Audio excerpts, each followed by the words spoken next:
Dans votre dernier livre, vous décortiquez des affaires, certaines affaires dans lesquelles sont impliqués des milliardaires francophones, mais pas très connus en France. Il y a le Belge Albert Frère et aussi le Canadien Paul Desmarais. Et d'emblée, vous posez une sorte d'hypothèse que vous résumez ainsi. Comment devient-on milliardaire ?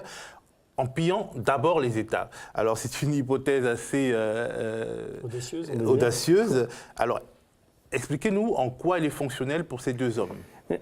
Ce sont des archétypes et on a pris ces deux milliardaires-là pour une raison, c'est que ils sont connus des initiés, mais c'était les deux seuls milliardaires étrangers à être au Fouquet's quand Nicolas Sarkozy a été élu président de la République.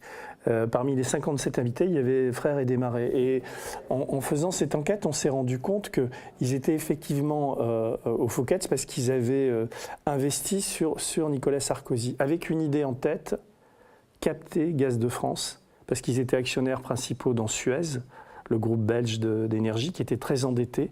Et en captant Gaz de France, d'une part, ils achetaient ce que j'ai appelé la chaleur des pauvres, parce qu'aujourd'hui, si on paye des factures de chauffage énormes, on le doit à ces deux prédateurs.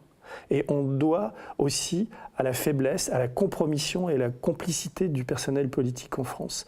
Et si vous voulez, cette enquête est le décryptage d'un système. Alors on prend Frère et Desmarais. Au départ, je n'ai pas d'animosité contre ces gens-là, je n'ai même pas d'animosité contre les milliardaires. Certains, si vous voulez, le problème, ce n'est pas que ces gens-là gagnent de l'argent, le problème, c'est que ces gens-là nous font les poches et qu'on est consentant. Et quand je dis on, je pense au personnel politique.